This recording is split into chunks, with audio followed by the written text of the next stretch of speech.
Oi, pessoal, a paz do Senhor. Você está no Bleia Cast, o podcast da Primeira Igreja Evangélica Assembleia de Deus, aqui em São Mateus, no Espírito Santo. Eu sou o Fabrício Flávio e a primeira vez que eu preguei eu tremi tanto que eu nem lembro direito como é que foi. A paz do Senhor, eu sou o Wallace Pereira, sou membro também da Primeira Igreja Evangélica Assembleia de Deus em São Mateus. O nosso pastor-presidente Cleveson Quaresma Gomes. E eu não sou muito dessa área, né? Nós somos mais o louvor, né? Vamos deixar com quem realmente sabe fazer.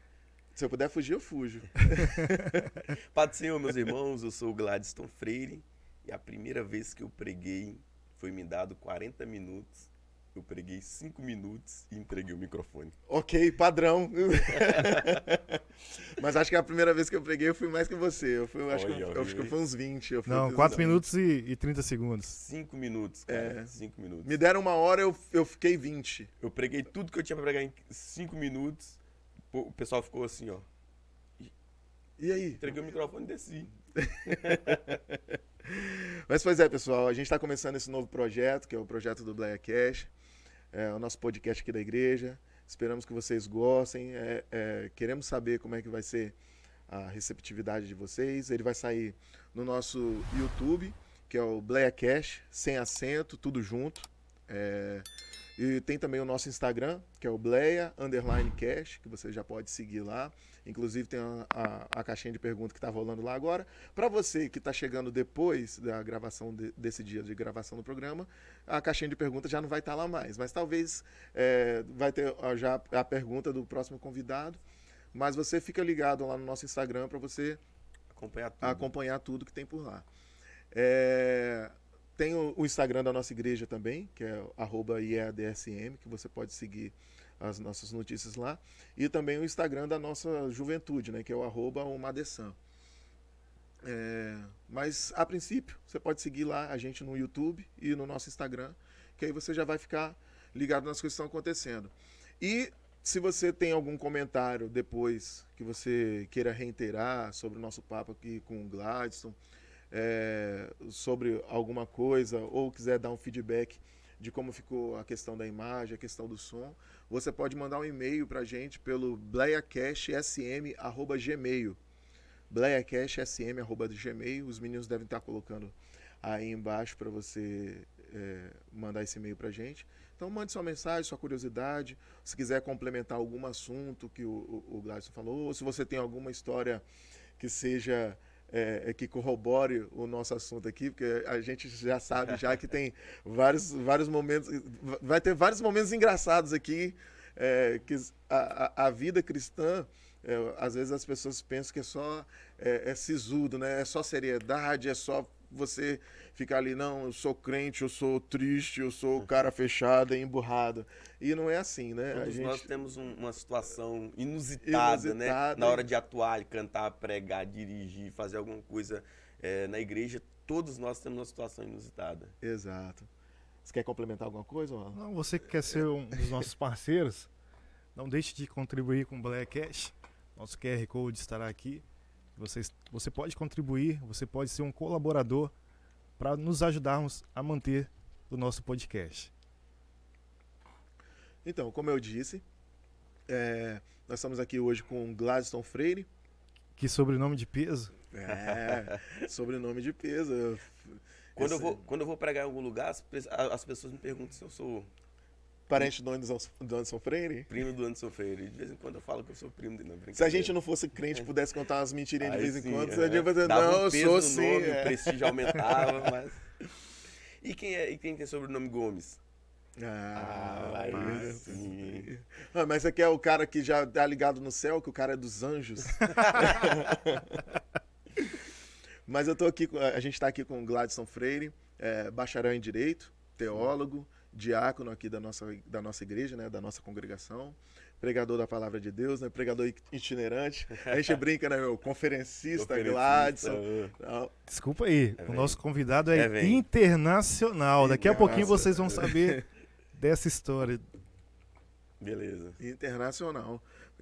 Você pode falar um pouquinho de você, como é que você começou no Evangelho, se você sempre foi crente, se você aceitou Jesus depois? Fala um pouquinho da sua história de vida. Então, eu nasci num lar cristão, nasci num berço cristão, né? Mas aí vem aqueles dilemas da adolescência, né? Envolvi com futebol, sempre gostei de jogar futebol. Na verdade, coloquei uma chuteira no pé quando eu tinha 15 anos de idade. Que foi quando eu criei coragem para... Começou tarde. Comecei tarde, porque eu era daquela época que jogar bola era pecado. Ah, mas não? Tem gente que não. Eu sou daquela época que jogar bola era pecado. Meus pais iam trabalhar, deixavam meu irmão trancado dentro de casa e a gente pulava o muro para jogar bola escondido. Meus pais chegavam, a gente tomava uma surra, no outro dia era a mesma história. Padrão. Aí eu consegui, meus pais não conseguiram mais, né, impedir que eu jogasse bola. Com 15 anos de idade, entrei num time de futebol lá do SEAC, na época eu morava no bairro SEAC. E primeira vez que eu coloquei uma chuteira no pé, e daí, com 15 anos, eu fui para um outro estado, fui para o Goiás, joguei no clube do Goiás. Você chegou a jogar profissionalmente Cheguei, ainda? Sim, fiquei 3 anos lá, ia me profissionalizar, mas aí o Senhor me visitou lá dentro do alojamento. O Senhor me visitou, disse que não era aquilo que Ele tinha para mim, e eu retornei para São Mateus. Então, eu nasci num lar cristão, desviei com 15 anos, que eu me envolvi com essa questão de futebol. Jogar bola é pecado? Não é pecado, mas a Bíblia diz que tem abismo que chama outro abismo, né? Eu louvo a Deus pela vida das pessoas que conseguem conciliar o futebol e a vida cristã. Eu não consegui, pela minha imaturidade, pela minha pouca idade, né? Longe de pai, longe de mãe, longe de todo mundo, não tinha amigos. Os amigos que eu tinha lá eram pessoas que não serviam a Deus. Não são crentes, né? Isso Dá outro debate. Sim. Porque o futebol chega onde a Bíblia não consegue chegar. Sim, o futebol é uma estratégia, o futebol pode ser uma ferramenta, mas eu não posso usar uma ferramenta se eu não sei usar aquela ferramenta, se eu não estou preparado, se eu não estou maduro para utilizar aquela ferramenta. Eu não estava, né? Futebol, eu não cheguei no meio futebolístico e influenciei, entrei no meio futebolístico e fui influenciado. E fui influenciado. Então, desviei, tava me perdendo. Com 15 anos de idade, para 16, fiz uma tatuagem. Fez uma tatuagem? Manipulado por aquele meio. E o que tá escrito aí? Rapaz, isso aqui é uma história muito interessante, cara, porque eu tava em cima da maca, da cama lá, não sei como é que é o nome, se é maca, se é cama, pra fazer a tatuagem, deitado. E o cara já tinha rabiscado aqui tudo. Sem perguntar? Não, eu ia fazer uma tatuagem grandona, fechando o braço aqui todo. E o cara, graças a Deus que ele começou por dentro, riscar por dentro. E eu peguei e na hora bateu aquele arrependimento. Lembrei da minha mãe. Minha mãe até hoje fala: Deus vai te cobrar por isso que você fez. Deus ainda vai vir como se diz, o termo que ela usa, vai vir a recompensa disso que você fez, né? Ela disse que Deus vai me cobrar ainda. Beleza, particularidade dela. Eu tava deitado já, e o cara começou, já tinha desenhado todo o meu braço, que ia fechar o braço todo, aí começou por dentro, cortar por dentro. Quando ele começou a cortar por dentro, veio aquele arrependimento. Falei: cara, para. O que foi, rapaz? Tá doendo? Eu falei: tá doendo, mas... Tá doendo na alma. Não, tem um lugar que tá sangrando mais ainda, cara. O corte mais profundo não é aqui, não. Aí eu lembrei da minha mãe, lembrei da minha família. Aí eu falei: cara, vamos mudar esse negócio? Aí eu peguei e mandei tatuar o nome de Deus aqui. Mano, não tô fazendo chocarrice, mas assim, aquele peso na consciência. Aí eu falei: cara, não que isso vai amenizar o meu erro, colocar o nome de Deus, mas aí eu pedi pra colocar o nome de Deus, isso aqui significa Deus, beleza. Aí eu tava entrando por um mundo, por um caminho que, graças a Deus, eu consegui retornar. Tem pessoas que entram, né? Tem o caso do Cicinho, que mesmo sendo evangélico, jogador do Palmeiras, do São Paulo, mesmo sendo evangélico, entrou no futebol, entrou nas drogas, e graças a Deus nunca mexi com isso, nunca usei drogas, graças a Deus sim, nunca fez parte da minha história, da minha vida, mas foi um tempo que eu desviei, mas eu sempre tive temor a Deus, nasci num lar cristão, teve esse momento que eu desviei, Aí quando retornei para São Mateus, tentei me firmar novamente. Joguei ainda o Campeonato Capixaba pelo time do São Mateus, porque não é fácil, cara. Quando você conhece... Você chegou a jogar com meu irmão? Danielzinho, cheguei. Na verdade, Danielzinho ele é um pouco mais velho do que eu. Então, nós já treinamos contra, né? Sim. Eu era de uma categoria de base menor e a gente, às vezes, treinava, né? Eu acho que eu era 14, eu acho que 16, 17, alguma coisa assim. Ele era um pouco mais velho. Eu era juvenil, ele era juniores, alguma coisa assim. A gente treinava junto. Inclusive, eu ia pra cima dele, porque ele era lateral direito e era atacante. E corria muito, cara. Era sempre bem fisicamente. Aí eu voltei pra São Mateus, comecei retornar para os caminhos do Senhor e tentando me firmar, porque quando você conhece as coisas do mundo, para você se firmar, não é fácil. Não é fácil, né? Quem já foi no mundo e experimentou as coisas do mundo, para você se firmar, não é fácil. Mas graças a Deus me firmei e hoje estou aqui para a honra e para a glória do nome do Senhor. Uma nova história. Uma nova história, uma nova história. Agora você falou um negócio interessante, que a gente, no nosso caso aqui, a gente nasce em lar cristão, nossos pais, e a gente cresce na igreja, e vem para a igreja todo domingo, aí tá aqui o culto de ensino, culto de estudo. Tal. Só que a gente não é crente. A gente fala, filho de crente não é crente, não. Uhum. Filho de crente, na grande maioria das vezes, esses são os que mais dão trabalho. Sim. O corpo físico tá presente. E é uma grande dificuldade você começar a ter essa maturidade. Eu falo assim, por convicção, que eu vinha muito para a igreja, sempre, lar evangélico também, da mesma forma que você. Uhum. Tal. Vinha muito para a igreja, gostava de participar de tudo, era escola dominical, estava aqui com os meninos, ensaio de juventude, ensaio da orquestra. Cumprindo aquele protocolo todinho, né? Chuva e sol. E eu gostava e adorava a Deus a minha maneira. Mas assim, eu posso dizer para você que eu fui me converter mesmo, eu fui ser crente mesmo, começar a ser crente mesmo. Eu tinha já meus 26, 27 anos. Quando tipo, a identidade. Quando a identidade de crente bateu assim, assim. Não, cara, mano, foi muito tempo depois. Sim, sim. É porque eu penso também, né, no meu caso, a gente, cara, não. Se você realmente tá indo pra igreja, você tem que ir na íntegra. Tem que ir de corpo, de alma e de espírito. Não é pra ir lá, não vale a pena você só ir lá, participar de um culto e não ter uma vida cristã, não ser uma referência para alguém. Você precisa ir lá e realmente fazer jus o que você vai fazer lá. Não é somente ir participar de um culto e voltar para casa e ser uma pessoa normal, ser uma pessoa como qualquer outra pessoa que existe por aí. Não, nós realmente... Isso vem com a maturidade. Isso vem com o tempo. A maturidade te faz isso. Não, cara, eu não posso ir lá só perder tempo. Eu tenho que realmente ser um cristão. Na verdade, o que acontece? Como nós já nascemos no lar cristão, então acaba o quê? Se tornando um hábito. Nós passamos a vir, por quê? Porque nós temos os nossos amigos, quem toca, tem a galera ali que toca. E isso, você tá alimentando apenas a sua necessidade ali, um social. Uhum. E eu costumo falar que às vezes os nossos pais, né, às vezes acham que nós estamos no mesmo nível espiritual deles. Mas não estão, por mais, né, que eles sejam os nossos exemplos, mas está muito diferente. Sim. Está muito diferente.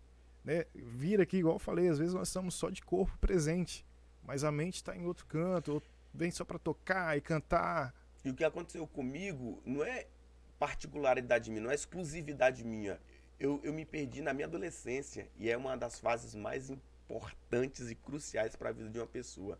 É na adolescência, partindo para a juventude, que a pessoa começa a descaminhar, começa a sair da presença do Senhor, porque vai tendo aí autonomia de sair com coleguinha, sair para lanchar, sair para o aniversário, né? E principalmente nesse século que nós estamos, o século das ofertas, muita oferta, o século das facilidades, o século para uma pessoa conseguir algo ilícito é muito rápido, prático o século do pode tudo.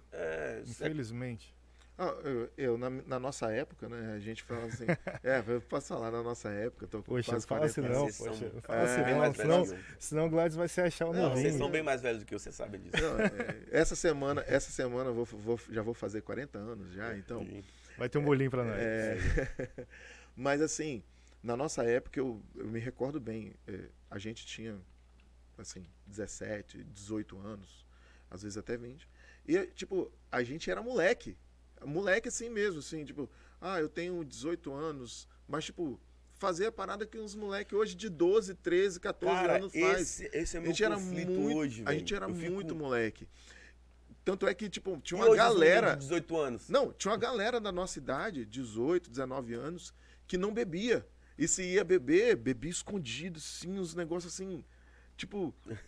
Aí hoje você vê essas festas que tem na cidade, vem um cantor famoso secular pra tocar e tal, e você olha as fotos assim, tem a molecada lá de 15, 16 anos, 14 às vezes, com um copo de cerveja na mão e tal. E, cara, na minha época, juro... Não, na nossa na época, 10 horas, a gente tinha medo da polícia. Se a polícia pegasse a gente na rua, sei lá, os nossos pais falavam, até 10 horas, hein, senão a polícia... E realmente, naquela época, a polícia parava. Eu já fui parado algumas vezes já. Tá indo pra casa 10 horas da noite e a polícia parar, o que você tá fazendo? Não, tô indo pra casa. Então, assim, hoje não. As coisas estão... A tecnologia também veio, né, para poder quebrar todos os paradigmas. E naquela época também nossa não tinha. O nosso prazer era o quê? Estar na casa do Senhor, né? Poxa, a gente ia caminhando, nós víamos, né, rapaz, andando, às vezes de ônibus. Os 3 perdia- quilômetros de ida, 3 quilômetros de volta, de carregando manhã, de instrumento, carregando instrumento. Às vezes perdíamos o ônibus por causa que o Fabrício estava lá penteando o cabelo. Rapaz, enquanto não abaixava um fiozinho, o dilema. Ih, Fabrício já me fez passar raiva demais. Aí tinha que vir andando porque perdi o ônibus. Mas então, assim, igual o Fabrício falou, a questão, né? Essa molecada tá numa, como eles dizem, né, numa outra vibe. E nós não tínhamos nada disso. Nós não tínhamos celular, esses negócios. Ai. A única coisa, o Fabrício era o mais rico da turminha que tinha um videogame. Era o playboyzinho da Então, assim, olha só como são as coisas. Pra você ver, antigamente o videogame era item de luxo, agora é item de necessidade. Boa. Pois é, mas é isso aí, galera. Um pouquinho da minha história. Na verdade, minha história tem muita coisa pra contar, mas achei interessante contar isso aí, essa minha crescente na vida cristã, né? Nasci no lar cristão, mas aconteceu essa situação, mas graças a Deus retornei. Estamos aí fazendo a obra do Senhor. E o que te levou a largar o futebol e ser um pregador? Como que foi essa... Então, antes de eu ir ingressar essa carreira aí do futebol, eu já havia pregado algumas vezes, né? Inclusive a minha primeira pregação em um culto de criança, cara, Maria, mãe de Jonathan, de Dix. Eu posso dar nomes aqui? Posso? Não posso? Desses brothers assim, Brother. Abraço, Jakes. Jonathan, Maria. A ética diz que você não pode falar mal citando nome, né? Mas não, é pra enaltecer ela. Rapaz, era um culto de criança, eu tinha 15 anos. Cara, e eu cheguei na igreja e fiquei no corredor, lá no SEAC, a igrejinha, na época era igreja pequena. Fiquei no corredor, rapaz, tremendo, com um terno emprestado que nem terno eu tinha, tremendo de medo, rapaz, nervoso. E Maria dirigindo o culto e falando assim, estamos na expectativa do pregador da noite chegar. E eu lá, eu falei, Maria, pelo amor de Deus, se eu souber a vontade que eu tô de ir embora, Maria, você ficava quietinha. E ela toda hora, e eu não queria entrar na igreja, Isso cara. com quantos anos? Eu tinha 15 anos. 15 anos. Eu acho que eu comecei tarde, né? Tem gente que já começou. É até um assunto muito interessante sobre pregação também, a idade para começar. Depois eu vou falar um pouco sobre isso, comentar, né? Existe uma idade para começar, né? Eu comecei com 15 anos. A minha primeira pregação foi com 15 anos. A pregação, assim, oficial, de um culto oficial. Já tinha dado algumas saudações e tal, ministrado no círculo de oração das irmãs, círculo de oração de criança, de adolescente, de jovem. Mas pregação oficial foi com 15 anos. Maria fazendo aquela propaganda toda do pregador da noite. E eu lá no corredor morrendo de medo, cara. Aí, se bobear, tava até falando em mistério. Rapaz, o pregador! Desse jeito mesmo. Botando assim, colocando lá em cima. E eu falei, Maria, souber a vontade que eu tô de ir embora. Assim, eu só entrei na igreja na hora que eu fui pregar. Aí eu entrei, Preguei 5 minutos. Ah, mas aí é porque você tava estrela demais, você tava no camarim. Tem isso Você hoje, tava no camarim. tem isso hoje. É. Tem isso Dá um hoje. livro, hein? A Da pregação, misericórdia. pregar em 5 minutos. Como pregar em 5 minutos. Cara, Cara, o pior é que tem uns pastores aí que fica no camarim, não Isso. fica no culto, não. é isso que eu te falei. A Tem igreja isso tá lá hoje, adorando tem e o cara isso tá no hoje. camarim. O cara Ah. só vem, Só na hora. Isso aí a gente conversa pra outro dia, mas isso aí tem muito isso. Rapaz, a situação tá complicada. Tá complicado. O meio, eu tenho um amigo que ele chama isso do meio gospel. O meio gospel tá muito banalizado nesse sentido de estrelismo, como o Alice falou aqui mesmo, né? Pessoas se achando estrela, usando o reino, a plataforma do evangelho para Se autopromover. se né? autopromover, para estrelismo, para esse tipo de coisa. Preguei 5 minutos, cara. Preguei 5 minutos. Lembro como se fosse hoje. Preguei no texto de Atos. Separai a Paulo e a Barnabé para uma obra que eu os tenho chamado. Alguma coisa dessa maneira. E naquele dia foi interessante que uma pessoa aceitou Jesus. Aceitou Jesus. Uma pessoa considerável. Assim, não que faça que existe acepção de pessoas para salvação. Que eu já ia te perguntar, tem pessoa melhor e outra pior. Não, mas tem gente Não, assim, mas é porque tem gente que, tipo assim, gente que ninguém esperava nunca que foi na não, igreja. Fulano não vai, não gente que vai. nunca foi na igreja, gente que você conhece a vida da pessoa, a vida totalmente conturbada. Aí você, no final da mensagem, você pregou uma pregação zona de 5 minutos. Entregou o microfone. A irmã. E Maria foi corajosa nesse dia. Acabou a pregação, 5 minutos. 8h35. Eu passei o microfone para ela, devolvi o microfone para ela. 8h35. Ela fez o apelo, uma pessoa aceitou Jesus e ela devolveu o microfone pro pastor. E o pastor acabou o culto 8h40, 8h45. E realmente, tipo assim, e aí eu achei algo interessante, porque acabei minha parte. Isso aí depois eu fui entender. Eu li um livro a respeito disso, de pregação, que fala o seguinte: cara, você terminou o que você tinha para falar, entrega o microfone, não inventa. Então você já começou certo, então. Comecei Sem saber. sem querer comecei certo. Então isso aí é uma das histórias, né, envolvendo a pregação. Mas o que o Alice disse aí, como que eu comecei, como que eu atendi um chamado de Deus. Estava em um alojamento, em uma madrugada. A pessoa que conhece a Deus, por mais que ele esteja longe da presença de Deus, mas a alma dele sangra. O temor. A alma sangra, o Espírito Santo incomoda. E eu estava numa madrugada, o contrato já estava assinado, o contrato já estava batido, digitado, eu preciso só assinar para eu me profissionalizar. Poderia estar bem hoje financeiramente, mas naquela madrugada, estrategicamente, crucialmente naquela madrugada, o Senhor me visitou no alojamento e falou assim: ó, não é isso que eu tenho para você. Aí quem é ovelha conhece a voz do pastor, entendeu? Entendi que foi o Senhor que estava dizendo aquilo para mim. Voltei e tentando me firmar, quedas, levantes, inconstância, para me firmar ali, para retornar às pregações, ou começar novamente de fato a pregar. E aí foi fluindo naturalmente, graças a Deus nós estamos aí ministrando a palavra do Senhor. Mas assim, foi algo que aconteceu naturalmente ou sobrenaturalmente. A chamada ela é sobrenatural. Você não planejou? Não assim, planejei. Não planejei. Eu vou que você... Não é Mas a partir do seu chamado, você começou a buscar, né? Tipo, claro. Já que o Senhor me chamou para isso, eu vou começar. É o que eu sempre falo. Eu sempre falo isso pros meninos. Vou melhorar. Eu sempre falo dos meninos, gente. O dom, ele é perfeito. O dom ele é perfeito, mas você precisa saber como repassar e utilizar o seu dom. Vou contar um exemplo para vocês aqui. Teve uma vez que eu terminei de pregar. Deus fez a obra porque a palavra de Deus ela é poderosa em si. Terminei de pregar e eu sempre observador, observo tudo. Tô vendo uma irmã comentando com outra irmã. E o comentário dela eu consegui ouvir. Não sei se ela fez isso. Não sei se ela falou pra eu ouvir ou se... Cuidado aí, meninos. Ele faz leitura labial, tá?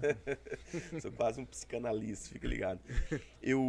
A irmã falou com a outra assim: ele prega bem, mas grita demais. Mano, aquilo ali... A facada. A facada. Mas aí, cara... Isso aí é interessante. Você tem que pegar essas coisas e tirar o proveito. O que eu fiz? Falei, vou analisar essa fala dessa mulher. Ela tá querendo que eu prego bem, mas... Eu prego bem, mas aí tem esse mas. Tem esse contraditório. Prego bem, mas. E agora? O que eu vou fazer com esse mas? Falei, cara, então... Aí depois, quando a gente estudou homilética, a gente vai entender, né? Que às vezes a gente gritar muito atrapalha a mensagem que a gente quer passar. Porque o que é o pregador? Você repassar uma mensagem. E às vezes você não pode deixar que nada interfira dessa mensagem chegar ao receptor. E o gritar, às vezes, atrapalha o receptor de assimilar essa mensagem que você precisa passar. E eu falei, cara, eu preciso estudar. Preciso estudar. Aí foi onde que eu comecei a fazer teologia. Comecei a fazer teologia. Falei, cara, beleza. Isso aí em que ano que você começou? Rapaz, tem uns 10 anos isso. Tem mais ou menos uns 10 anos. Na verdade, 10 anos não, tem uns 15 anos isso. 12 para 13 anos isso. Então foi bem rápido, né, essa mudança. Mas antes, assim, alguém te deu... Deus usou algum irmão antes dos 15 anos, antes lá do alojamento, sim. para te entregar? Sim. Eu acho que foi com 8 ou 9 anos, não me lembro, não consigo precisar aqui a idade. Eu tive meningite. Eu tava fiquei no Roberto Silvares, eu acho que foi 10 ou 12 anos, alguma coisa assim. Eu tive meningite. E dentro do quarto tava eu e outro rapaz com meningite, eu e outra criança com meningite. Eu lembro que numa manhã nós acordamos, tava um movimento dentro do quarto e uma pessoa, e o rapaz que tava também com meningite morreu. E eu tava com meningite. Eu falei, cara, e agora? O cara com a mesma doença que eu morreu. Aí o Senhor me curou de meningite. Meningite ou deixa sequelas ou mata. É uma doença, é uma enfermidade terrível, ou a pessoa fica com sequelas, e graças a Deus não tenho sequelas, e também não morri. Cadê os exames? Não tem sequela que você não sabe. Misericórdia foi o Senhor que me curou. Aleluia. Glória a Deus. Quando a cura de Deus ela vem completa. Glória a Deus. O Senhor me curou e... Se saiu bem. O Senhor me curou e com essa cura já veio uma palavra, né? Te curei porque eu tenho uma obra na tua vida. Forte. Te curei porque eu tenho um chamado. E realmente, a pessoa quando ele tem um chamado, ele realmente já ouviu inúmeras vezes Deus falar. Uma coisa que eu aprendi sobre o chamado principalmente na história de Abraão, por quantas vezes Deus precisou visitar Abraão e falar, Abraão, tem uma obra na tua vida, vou usar a tua descendência. Inúmeras vezes. Poxa, você falou uma frase aí, muitas pessoas falam, eu tenho um chamado. Tá, explique para nós aí melhor essa frase, porque muitos acham que tem um chamado. Então, eu penso o seguinte, deixa eu só concluir aqui que eu entro nisso aqui. O chamado, Deus ele é aquele que vem, te faz uma promessa, mas depois ele te visita para confirmar a promessa que ele fez anteriormente. Eu vejo isso na vida de Abraão. Por que Deus ele precisa confirmar a promessa que ele já nos fez? Porque é possível que nós recebamos uma promessa num sábado como esse e entremos num deserto no domingo, numa enfermidade no domingo, no desemprego no domingo. E aí, entende-se uma coisa, promessa, chamado, não anula dificuldade. Uma coisa, você tem uma promessa, você tem um chamado, não anula dificuldade.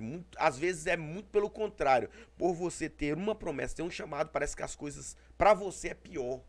Porque agora você tem um alvo nas costas. Agora você tem um alvo nas costas, agora você está centrado, E aí Deus precisa visitar para te animar, para te alegrar, para te colocar de pé, para te dar uma injeção de ânimo, para te dar esperança. Como Deus fez com Abraão. Abraão sai da tenda, conta as estrelas, consegue contar? Não consigo. Assim vai ser a tua descendência, a tua posteridade, os teus filhos, a tua genealogia. Assim, vai ser aquilo que eu vou fazer contigo, vai ser incontável aquilo que eu vou fazer contigo. Você não vai conseguir mensurar, contabilizar, enumerar aquilo que eu vou fazer na tua vida. E chamado é algo muito interessante. Geralmente alguém que tem chamado, ele não será compreendido.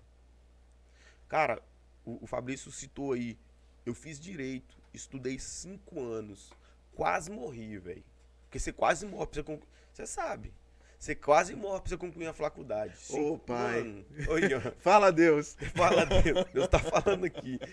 Rapaz, você quase morre. E eu concluí pra glória de Deus. Quando eu concluí a faculdade, aí você vai em um culto, e uma irmãzinha que não sabe nem conversar, fala pra você assim, não te chamei pra ser advogado.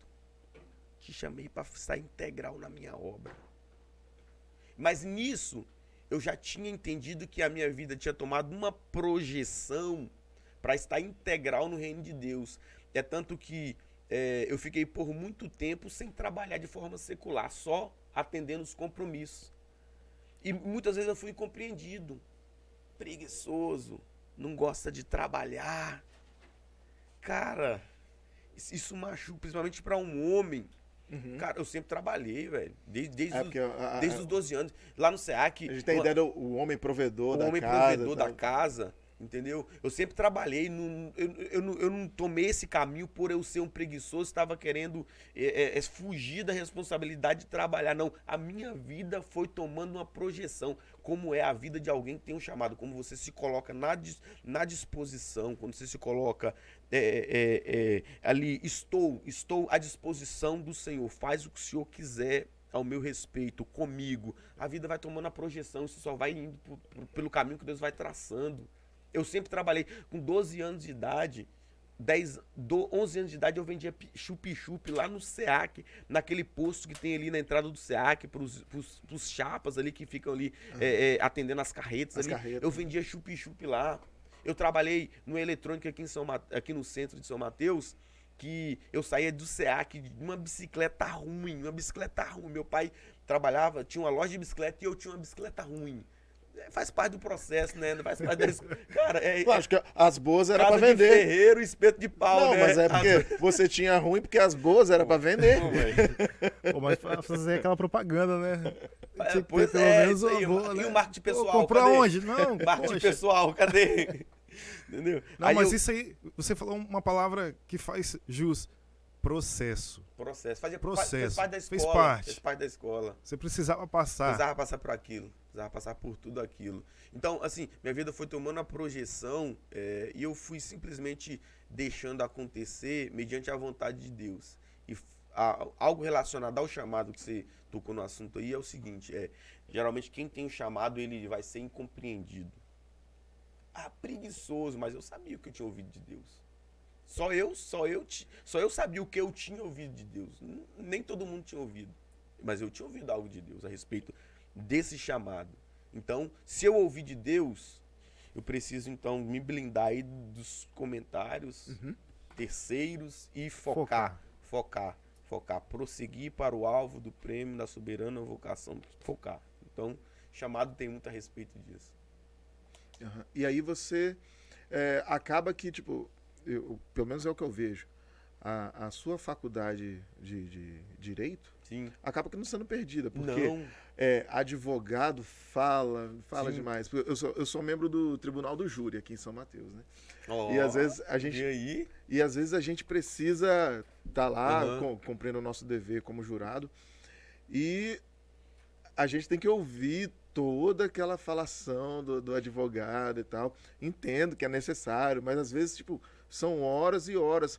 E a maneira como eles descrevem os fatos, além de ser, tipo, tem uma postura... tem um linguajar diferente. Tem um linguajar diferente. Linguajar jurídico. E acaba sendo com clareza, né? Sim. E, tipo, eu correlaciono isso com a própria...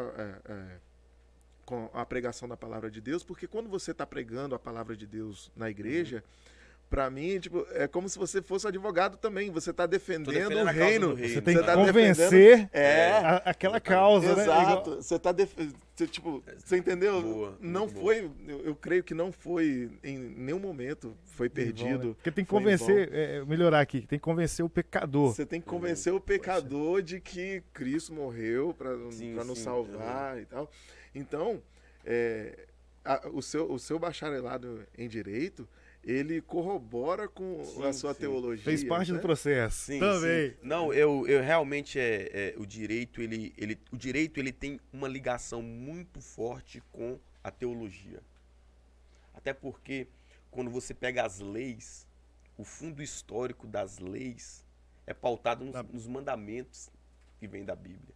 Nos mandamentos dos 10 mandamentos, as leis cerimoniais, as leis cívicas, né? As leis ali de Moisés no livro de Levíticos. Então existe realmente essa correlação aí entre teologia e direito. Um fato interessante foi as escolas, as faculdades de direito dos Estados Unidos usavam o livro de Romanos, a carta de Paulo aos Romanos, para ensinar, né, os bacharelando em direito a tecer a argumentação.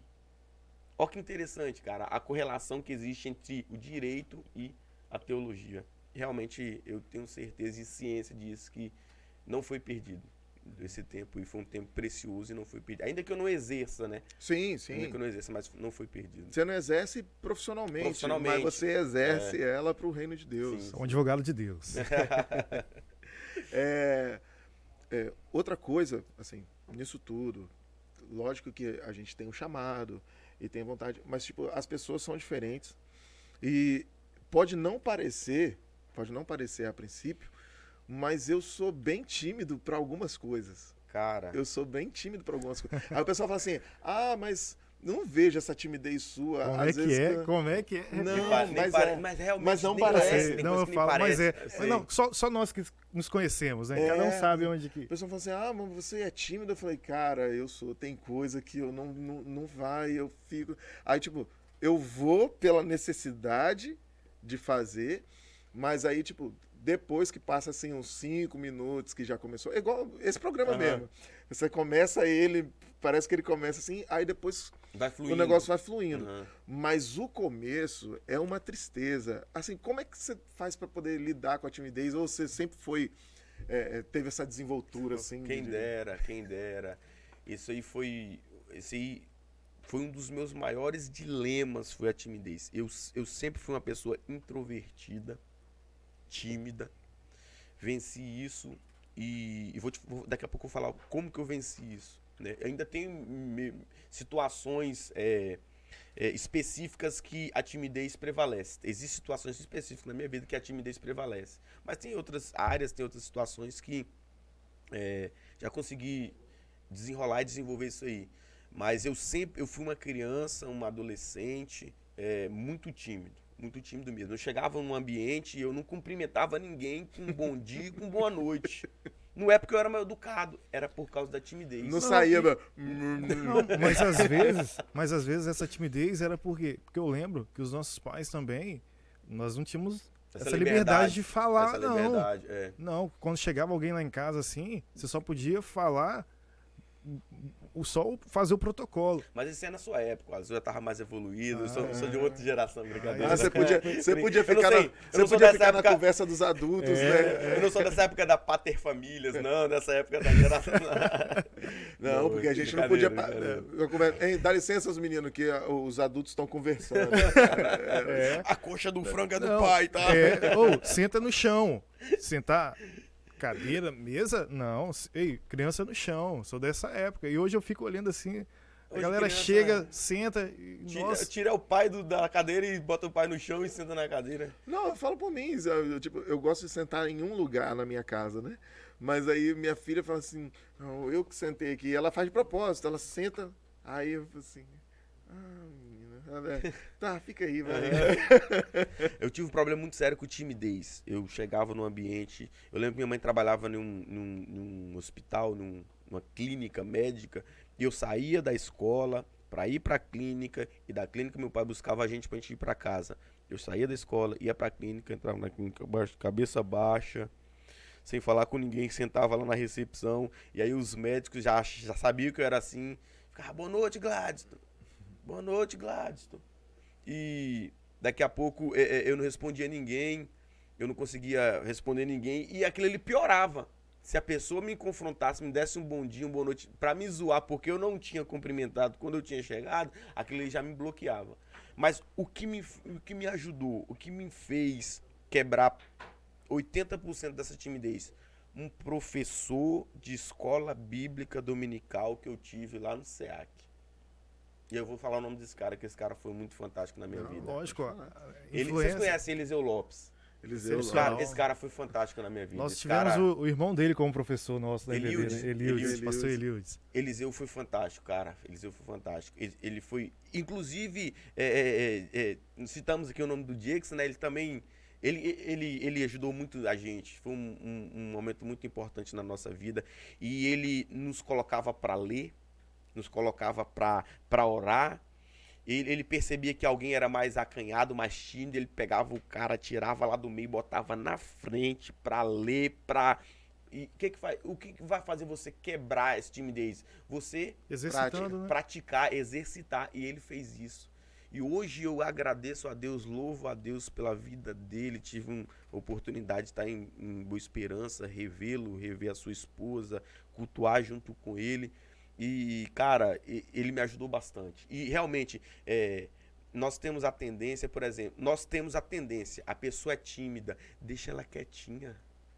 A pessoa é introvertida, deixa ele no cantinho dela pra não chatear. Não, cara, isso não é assim que tem que ser. A pessoa é tímida, a pessoa é introvertida, vem cá, vou te ajudar. Trazer ela vou pro te meio, inserir, né? isso. Trazer ela vou pro te meio. inserir, vou trazer a pessoa pro meio. E ele me trouxe pro meio. O professor Eliseu Lopes me trouxe pro meio e me ajudou bastante. Mas o bom é quando a pessoa Deus. entende esse lado, né? Porque muitos não entendem. Muitos acham que você tá querendo ali, poxa, quando você bota pra ler, poxa, sabe que eu não consigo ler direito, quer me fazer de chacota, né? Errando aqui, falando as palavras erradas. Mas esse, igual você falou, né? Eu achei muito interessante, toda hora eu vou frisar o processo. Olha só como que foi o processo. E se nós temos, eu costumo falar que todos nós temos promessas. Rapidão, você falou uma parada interessante aí. E nesse processo, nessa caminhada, a gente precisa de pessoas. A gente precisa de pessoas. A pessoa, se esse cara não passa na minha vida, a pessoa, se esse cara não enxerga em mim, rapaz, ele pode ser alguém amanhã. Então eu vou contribuir na vida dele, entendeu? Eu vou contribuir na vida dele, vou ajudar ele de alguma maneira, no que eu puder, pra ele desenvolver. Aqui, e a gente precisa de pessoas. Você pode usar essa aqui em uma das suas pregações. Todos nós temos promessas. Mas o que nós fazemos para que essas promessas nos alcancem? Sim. Então, se você não passar por esse processo todinho, entender, você não vai conseguir alcançar aquela promessa. Sim, concordo. Top demais. Você acha que você melhorou, assim, de quando você começou até agora? Tá doido, mano. Demais. São quantos anos? Rapaz, vou precisar aqui anos ininterruptos, né? Um tempo assim, que eu firmei mesmo, assim, 7 anos. Que eu firmei mesmo pra, entendeu? Não, agora eu vou fazer o que Deus me chamou pra fazer. Sim. E a sua pergunta aí, você acha que eu melhorei? Claro, velho. Claro, a gente tem que melhorar. Hoje eu preciso ser melhor do que eu fui ontem. Amanhã eu preciso estar melhor e ser melhor do que eu estou sendo hoje. É sempre, ela tem que ser gradativo, progressivo. E eu me lembro, rapaz, é muita história, cara. Eu lembro que quando eu pregava, logo nas primeiras pregações, eu me movimentava muito no púlpito. Transpirar nem se fala, transpiro até hoje. Eu tenho uns problemas sérios. Isso aí... Não, mas parece que é demais. Parece que tem uma cirurgia que o cara faz, né? Tira Mano, a glândula. Tira a glândula. Você acha que eu não já pesquisei isso, não? Eu botei lá, por que eu transpiro tanto assim? Porque é a chama do Espírito Santo ardendo. Tá glória. O fogo tá pegando no altar. Eu... Ou o irmão esqueceu de desligar o ar-condicionado. Também. Meu Deus. Não, hoje, hoje tem ar-condicionado. Nossa época era ventilador, Louvado seja Deus. Louvado seja Deus. E eu melhorei. Eu sinto que eu melhorei. Eu sinto que eu cresci, eu sinto que eu amadureci, eu sinto que eu progredi. Porque um exemplo prático, clássico, de muitas pessoas na área da pregação é a dificuldade em se ouvir. Pegar um vídeo seu pregando e se ouvir. Cara, há um ano atrás que eu comecei a me ouvir. Eu não conseguia me ouvir. Eu me ouvir e falar, meu Deus do céu, como é que esse povo conseguia me ouvir? falando desse jeito, mexendo desse jeito, se movimentando desse jeito em um altar, de um lado pro outro, de um lado pro outro. Aí depois você vai estudando, por mais que você sabe, por mais que você sabe na teoria, por mais que você vai lá e estuda homilética, a arte de preparar e pregar o sermão, por mais que você sabe na teoria, mas quando você vai praticar, quando você vai colocar aquilo ali na prática, às vezes não funciona, principalmente nós pentecostais que somos mais esquentadinhos, mais fervorosos na hora de ministrar. A gente já vem de uma escola, a gente já vem de vários pregadores, ouvindo. que querendo ou não, a gente acaba, a gente, né, como se fosse Não, um grande você- pregador. você- Eu falo a gente... Não, mas Não, você sim. faz parte, você fica no púlpito. Mas é que a gente vem de uma escola... Você prega de grandes- cantando.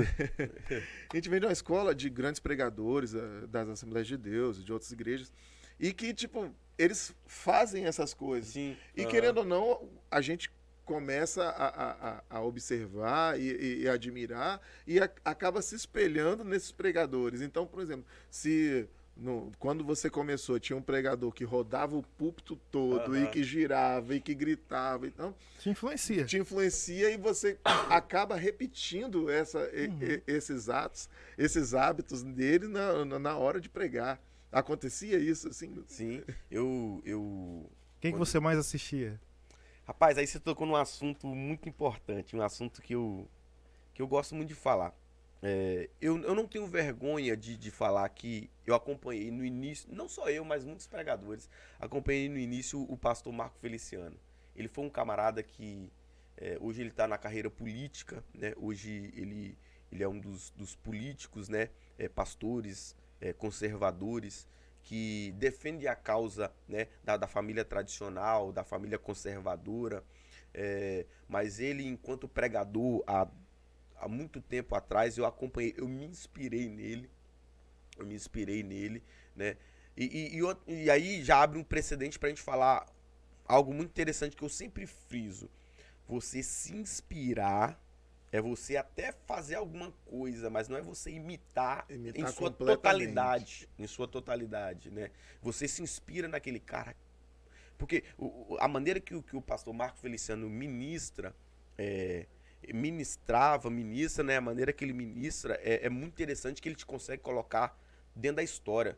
Você parece que você se tá torna lá. um personagem. Cara, você tá lá, ele pregou a mensagem, a agonia da cruz, parece que eu tava debaixo da cruz, assim, vendo Jesus. Parece que você tá na história. Ele tem esse carisma e essa habilidade de te inserir no texto. O storytelling Ele te leva até... Ele consegue te colocar ali dentro da história, do contexto Fantástico, ali. isso é E você fantástico. fecha os olhos. Isso é fantástico. Então isso aí me chamou muita atenção, me inspirei muito nele. Mas aí abre um precedente para uma outra fala aqui relacionada a isso. Você falou a respeito de você assiste o pregador. Hoje eu não assisto mais mensagens. Hoje eu não coloco no YouTube para ouvir pregação. Ah, você agora acha que não é preciso mais aprender? Não, não é isso. Não é isso. Por que eu não faço isso hoje? Por mais que eu tenho duas pessoas na área da pregação hoje, na área da pregação, eu tenho duas pessoas que eu me inspiro, que eu tenho como referência, e daqui a pouco eu vou falar quem são. Wallace e Fabrício. Daqui a pouco eu vou falar quem são essas duas pessoas. Mas hoje eu não abro mais um YouTube para ouvir uma pregação. Não que eu não tenha que receber. Vou explicar o porquê, vocês vão me entender sem me julgar. Ok, vou julgar? Tá doido? Você vai lá, você lê um texto, você lê um texto bíblico e naquele texto você extrai uma aplicação, extrai um entendimento e faz uma aplicação. Teve um dia que eu preguei uma mensagem, até de Atos capítulo de número 3. O coxo na frente da porta formosa do templo. E quando eu terminei a pregação,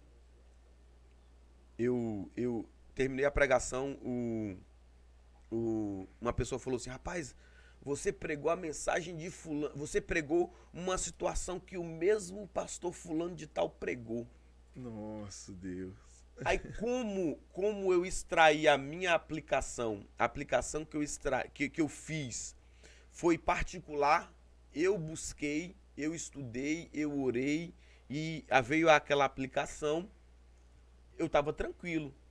Já pensou se eu tivesse ouvido aquele pastor pregar e depois feito essa aplicação, a mesma aplicação que esse pastor, eu ficar com um peso na consciência. Cara, eu preguei a mensagem do fulano. Preguei a mensagem do pastor. É como se você estivesse copiando. Plagiado, copiado. Então, hoje eu evito de ouvir pregações exatamente para isso, para você não ser tentado a fazer uma aplicação. E às vezes até inconscientemente, né? Isso, inconscientemente, exatamente, inconscientemente. Porque o que eu entendo assim do pregador é que quando você leu a Bíblia e Deus falou com você de alguma maneira através daquele texto, e você e nisso que Deus falou com você extraiu alguma coisa de Deus que você quer transmitir para a igreja. Quando você começa a ver muitos pregadores, além dos trejeitos deles que você acaba pegando inconscientemente, você está replicando uma coisa que Deus falou com ele, não que falou com você. Beleza, mas aí agora vem algo muito interessante. O que Deus deu para você, Deus pode ter dado para você. Sim. No sentido da aplicação do texto, porque eu já fiz aplicação de texto que pregador famoso já fez. Mas você não ouviu Mas dele. eu não ouvi. Deus deu entendimento para ele, deu entendimento para mim também. Mas aí você falou outra palavra, sermão. E existem vários tipos de sermão. Então, de um versículo, eu consigo extrair. Quais são esses tipos de sermão que você mais gosta de aplicar? Existe Ou melhor, qual que você mais... Existe os 3 principais sermões, né, do nosso meio pentecostal, reformado. Existe o sermão expositivo, existe o sermão textual e existe o sermão temático. Eu já preguei uma vez só o termão expositivo, que é aquele versículo por versículo, trazendo o que o fundo histórico, trazendo ali o que realmente o versículo quer dizer. Eu gosto muito do sermão temático textual. É quando você mistura um sermão textual com um sermão temático, porque você consegue fazer isso, um sermão temático textual. Geralmente as minhas pregações, os meus sermões são temático textual. Então, aproveitando, já que você está falando sobre sermão, já faz seu merchan aí. É lógico, né? Nós temos também, pela misericórdia do Senhor, damos aula de teologia pelo Instituto IPAG. Temos aqui na nossa igreja também o ETAD, várias aulas, a nossa igreja se preocupa em capacitar na formação, né, de pessoas que têm chamado. E também teologia não é só para quem é pregador, teologia é para todos. Conhecimento, né? Teologia para todos, conhecimento, né? E nós temos aí aula de teologia, e dentro da teologia tem a matéria que é homilética, que é a arte de preparar sermão, que te ensina aí, né, como esboçar o seu sermão, né? Sermão é basicamente como uma redação de Enem. Como que é a estrutura de uma redação de Enem? Introdução, desenvolvimento, conclusão. Sermão é basicamente isso daí, né? Sermão eu costumo dizer que é você, né, pegar... Aí eu pego uma fala do pastor, de um pastor que eu gosto muito, do pastor Hernandes, que sermão é você ler o texto, explicar o texto e aplicar o texto. Sermão é basicamente isso. E aí eu já respondo, né? Prometi que eu ia falar e vou falar. As 2 pessoas que eu mais... já falou, né? Que eu mais admiro como pregador. Eu queria muito pregar como pastor Hernandes, aquela maneira serena dele de ensinar, né? Mas eu sou um pouquinho mais esquentadinho. Brincadeira. Mas você é penteiro, né? Nós somos pentecostais, né? Então, eu gosto demais do pastor Hernandes. Tenho os livros do pastor Hernandes. Quando eu vou... Aí eu vou entregar um pouco dos meus segredos. Quando eu vou esboçar o meu sermão, eu recorro aos livros do pastor Hernandes para saber o que realmente... Porque ele tem uma enciclopédia de versículo por versículo, do Novo Testamento, do Velho Testamento. Tem muitos livros. Eu recorro aos livros deles para esboçar o meu sermão. O pastor Hernandes é um. E o segundo, não é fazendo merchan, não é puxando sardinha, mas é o pastor Cleveson. O pastor Cleveson é o meu exemplo. É o meu exemplo de pastor, de pregador. Porque é o seu pastor, sim, é porque é o meu pastor. Justamente Sim. por isso. Tá falando isso aqui porque é o seu pastor. É porque é o meu pastor. Eu conheço, convivo, estou com E ele você todos tá os valorizando dias. a prata da casa, um de Nova Venécia e outro de São É, Mateus. Espírito Santo.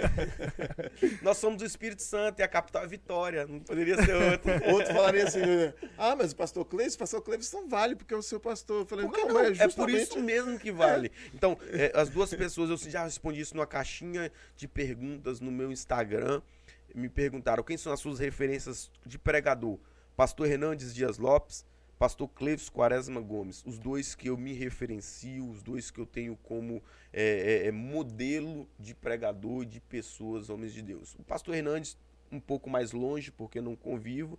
E mais ainda, no primeiro aí da lista, o Pastor Cleison, porque eu convivo, sei a índole, sei dos seus passos, sei dos seus caminhos, convivo com ele todos os dias, é o meu pastor, é o meu mentor, é o meu líder, então é a minha referência. Tem uma... Só antes de seguir para o próximo assunto, tem uma pergunta aqui do Jackson, a gente falou tanto dele hoje. Aí ele mandou aqui, ó, quais os maiores desafios para um jovem ministro da palavra? Cara, Provavelmente ele deve estar lembrando lá também do começo, sim. né? Como é que foi. Dix é fantástico. Dix é um amigo aí de infância, né? Crescemos aí juntos, fizemos parte do grupo de crianças, do grupo de jovens juntos ali no SEAC, jogamos bola junto, muito. Nós temos uma história muito interessante, Dix, que a gente ia na casa lá de Maria, deixa Jackson ir lá em casa pra gente jogar bola, só vai depois que lavar a louça. A gente fazia aquele mutirão, eu, meu irmão, o Jackson, rapidinho lavava a louça. Eu já ouvi essa história. Essa história se repete. Essa história se repete. E aí, mas assim, um dos grandes desafios, né, eu acho que isso aí ultrapassa gerações. Um dos grandes desafios para o jovem é manter-se santo, manter-se puro, manter-se santo, porque o jovem ele tem um fardo muito pesado, né? É mais pesado para um jovem se manter santo do que para uma pessoa casada, né? Já tá querendo defender o departamento da família. Porque a Arilena, Subiu a respiração, velho. Rapaz, a Arilena tem uma frase, cara, que eu achei muito interessante, eu sempre aplico ela aqui na Sexta Jovem. Porque se o mundo abraça, nós temos que pegar no colo. Uhum. Porque o mundo, às vezes... fazer mais que o mundo. Temos que fazer mais. Boa. Uhum. Temos que fazer mais. Igual você falou, por quê? Você está naquela... primeiro, nós crescemos no lar evangélico e quando nós vamos para a faculdade é um mundo diferente. É um mundo diferente. Quantos jovens se perdem na faculdade, né? Porque não conseguem lidar ali com... E ao invés de influenciar... É a mesma igual situação você falou, no é futebol. influenciado. Sim. Então, ou seja, ali que é para você ser o sal, ser a luz, A luz Você apaga, acaba- o sal se torna insípido e... se envergonha. Quem é crente aí? É aquele tudo silêncio. Cara, vou te falar pra você. Na época que eu era ensino fundamental, eu tinha vergonha de falar que era crente. Carregar a Bíblia. Carregar a Bíblia. Cara, eu escondi a Bíblia. Eu comprei uma Bíblia O pessoal pequenininha, tinha aquelas bíbliazinhas aqui, ó. de bolsa. Mas aí... Crente James Bond, Mas 007, mas agente por quê? secreto. Por que nós fazíamos isso na nossa... como se diz? Na nossa imaturidade. Porque naquela época, ser crente não era moda. Não. Não era modinha. Então- você ser crente era você ser deixado de lado. E nós sabíamos O Wallace falou disso. isso agora, mas isso aí é na nossa época. Que o professor perguntava quem era crente, Aham. o pessoal ficava com vergonha. Agora o professor pergunta quem é crente, tipo assim, é motivo de orgulho. Os caras falam, eu sou crente, tipo assim. Repara domingo. Repara minoria agora. Os que não são crentes é minoria. Repara domingo quando você está indo pra igreja. Eu venho da Coab, Aham. um tanto de Gente gente na na rua, rua com a Bíblia indo pra Bíblia, igreja. aham. É tremendo. Eu pense- Mas na nossa época não era assim. Você ser crente era você ser rechaçado, deixado de lado, ridicularizado. Hoje é bullying. Hoje as palavras. Hoje é bullying. Mas tinha todo esse cancelamento aí, né? Tinha esse cancelamento aí pra quem era crente naquela época. Hoje não, hoje é moda, hoje é modinha. Hoje é modinha. Crente de TikTok. Uhum. Então, uma das maiores dificuldades. TikTok. Um dos maiores dilemas e dificuldades, né, para um jovem pregador é manter-se puro, manter-se santo e conciliar vida financeira com a vida ministerial. Por exemplo, eu tinha uma dificuldade porque antes eu precisava trabalhar, mas eu tinha sido convidado para ministrar no Rio de Janeiro no domingo à noite. E como que eu ministro no Rio de Janeiro no domingo à noite se na segunda pela manhã eu tenho que estar no trabalho? Não tem como. Aí eu tinha que deixar de atender porque eu precisava trabalhar no domingo na segunda pela manhã. Isso acontece muito com o jovem, porque o jovem precisa trabalhar, né? Tá crescendo na carreira profissional, mas ele tem um ministério, paralelamente, ele tem um ministério, ele tem uma chamada. E conciliar essas duas coisas não é fácil, não é fácil. Vida financeira, vida profissional com vida ministerial. Vai chegar um momento da sua vida que você vai precisar abrir mão de alguma coisa, como eu já fiz.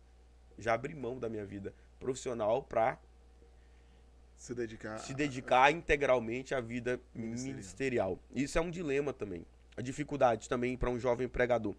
O jovem pregador, a falta de prestígio, a falta de achar uma palavra. Não, também a falta de incentivo. Mas graças a Deus, hoje, né, mudou muito isso. Os jovens recebem incentivo, mas a falta de... não é honra, mas é um prestígio. Vou citar um exemplo. Eu, como jovem reconhecimento. Reconhecimento.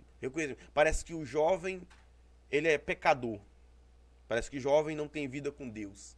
Parece que jovem não tem intimidade com Deus. Jovem é só pecar, e vida, e baderna, e zoeira, e irresponsabilidade, e inconstância. Parece que jovem não tem responsabilidade, não tem vida com Deus. Fui ministrar uma vez não vou falar o estado, porque não vou falar a cidade, não vou falar a igreja. Mas fui pregar numa igreja bem conceituada do nosso Brasil. Não vou falar o estado. Okay. E eu chegando lá, o pastor não me deixou subir no altar, porque eu não era pastor, eu era um jovem pregador.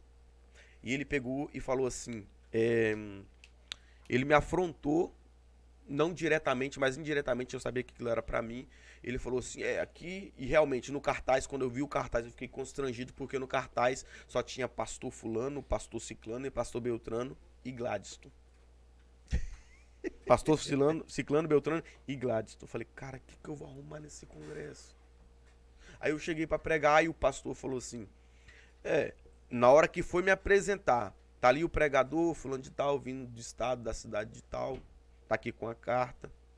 Pastor Toninho, na época, tinha assinado a carta.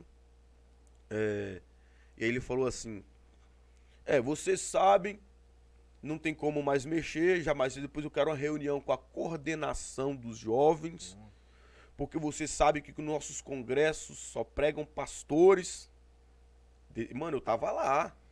Foi ao vivaço, como o pessoal fala, né? Ao vivaço, na cara. Essa história eu conheço. E aí ele desceu o sermão, cara. Ele desceu o sermão, falou, jovem não tem experiência para pregar num evento com essa envergadura. E realmente era um evento muito grande. E eles tinham dado o tema para o evento. Foi Deus que deu aquele tema para eles. O tema era sobre José.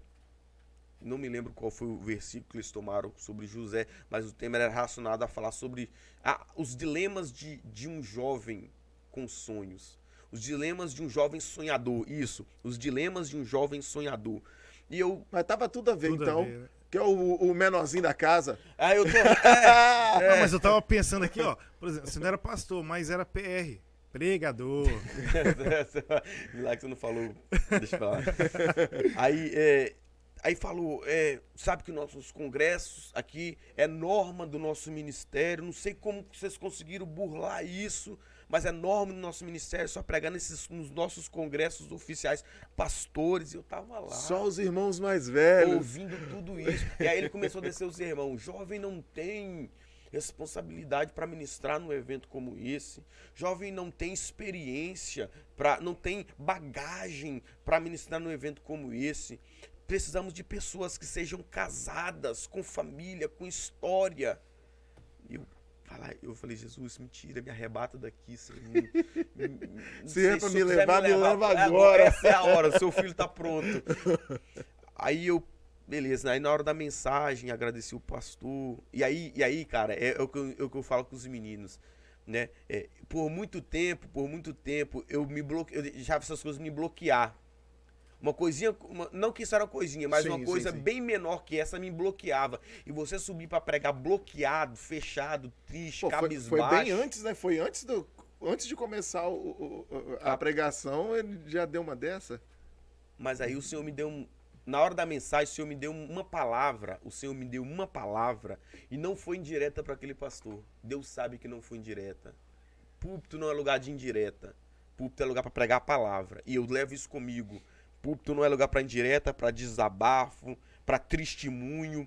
Se você for levar a vida cristã a sério, lugar nenhum é lugar de indireta, né? Sim, Porque sim, a sim. palavra do crente é assim, sim ou não. Sim, Se eu sim. tenho alguma coisa pra falar com o irmão, olha só, Exatamente. é assim, assim, assim. Exatamente. Não tem negócio de indireta. Uhum. Mas, Né, o púlpito é a questão, né? Sim. Aí na hora da mensagem, eu falei sobre a questão da mulher de Potifar, né? Que era contexto do texto.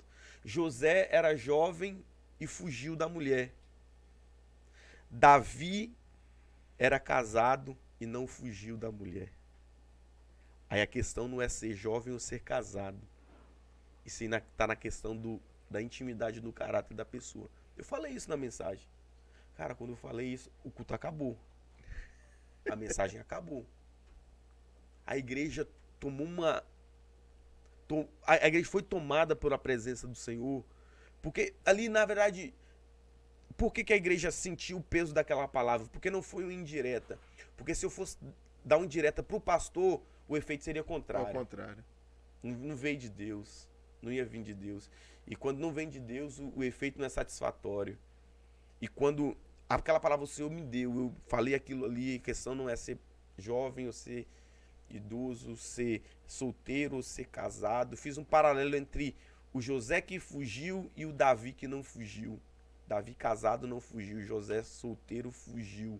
Eu fiz aquele paralelo e ficou um negócio muito interessante, muito top. Fiz a aplicação, a igreja se alegrou tanto ali naquilo ali, a presença do Senhor tomou aquele lugar, as pessoas já se levantaram, já começaram a levantar a mão, glorificar, uma glória tomou o lugar. Eu precisei terminar a mensagem, porque eu entendi, não, agora é hora, eu preciso entregar a mensagem, eu preciso entregar o microfone. Fiz um apelo, 7 vidas aceitaram a Jesus, entreguei o microfone para o pastor no final do culto, veio me cumprimentar. Então são coisas que acontecem na vida de um jovem pregador.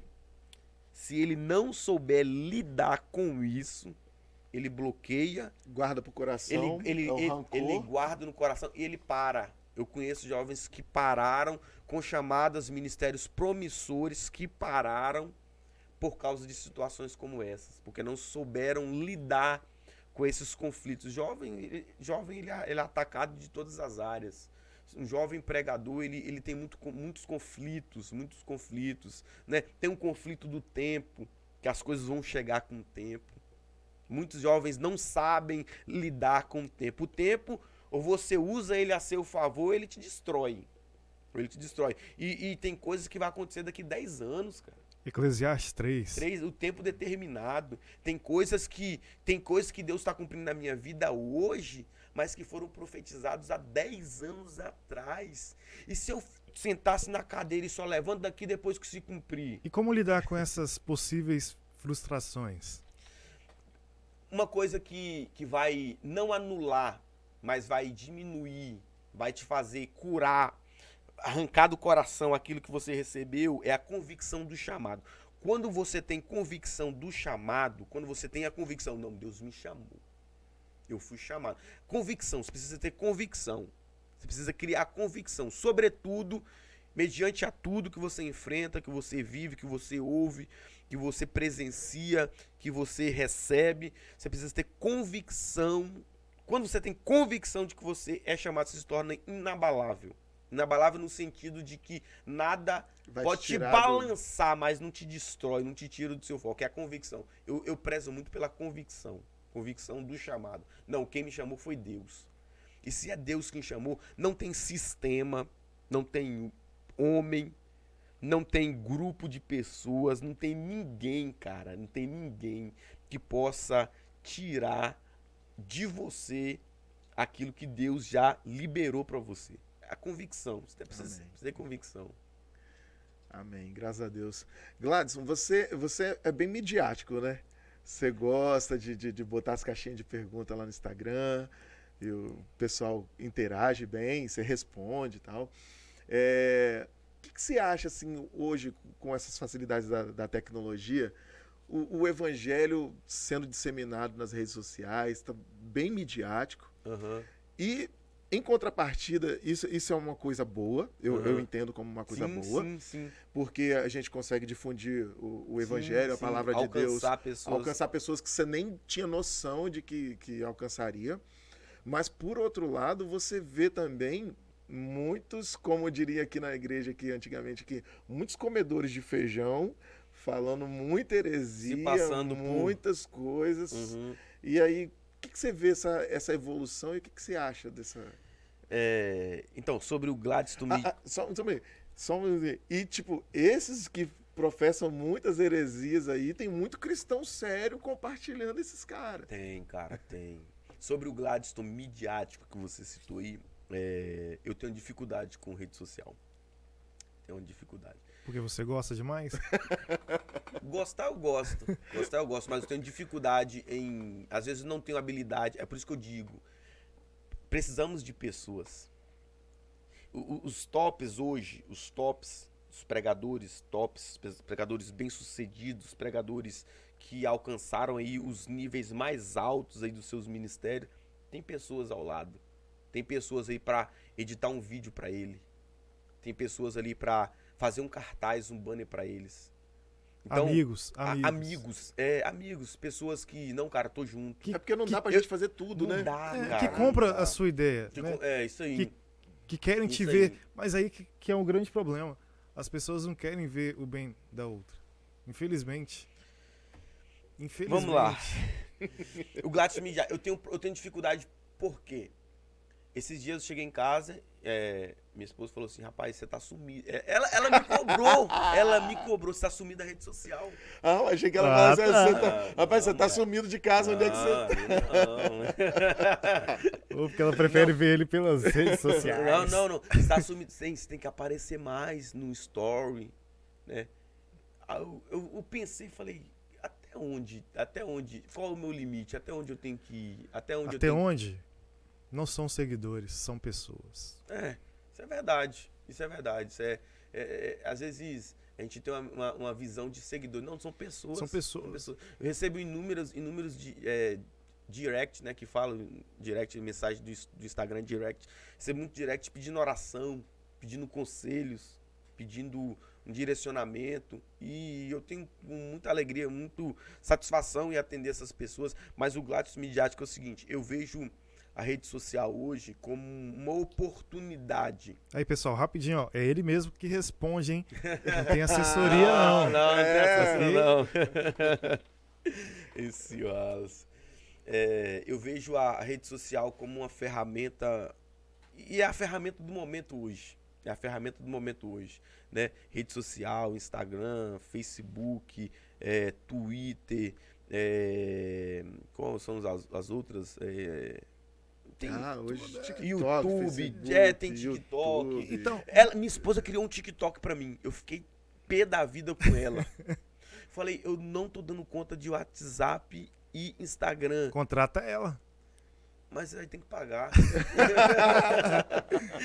Sim, mas aí olha só, o interessante que durante muitos anos, nós, evangélicos, nós não aproveitamos essa tecnologia e as trevas se aproveitou. Sim. Por quê? Porque nós, isso não é coisa de Deus, não. Não, é coisa do diabo. É coisa do diabo.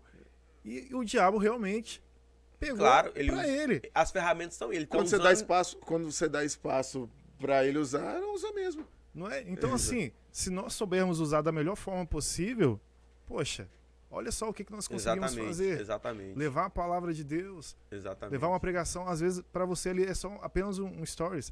Mas para aquela pessoa que está recebendo, é uma palavra de conforto. Sim. Quantas pessoas estão hoje querendo tirar sua própria vida agora, nesse exato momento? E através de um stories, de um vídeo, de algo, de uma palavra. De um louvor, a pessoa cantando num vídeo, deixando uma palavra.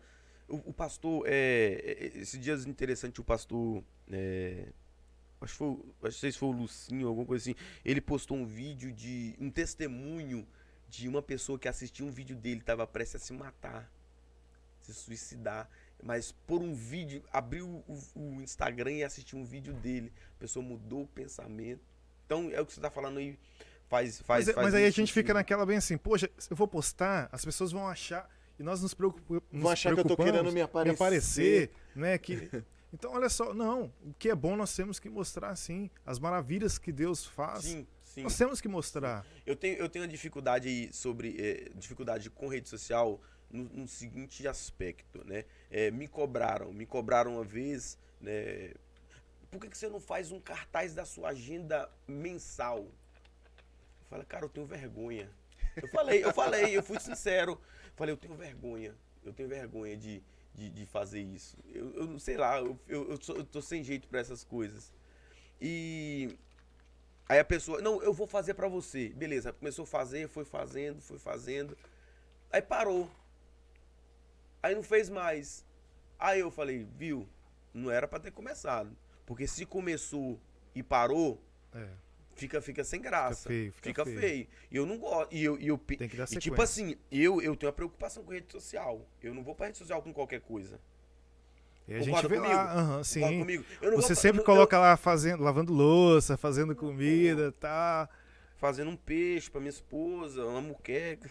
Não, mas é isso mesmo. Mas é sério, eu não vou pra rede social fazer qualquer coisa, Sim. fazer de qualquer maneira.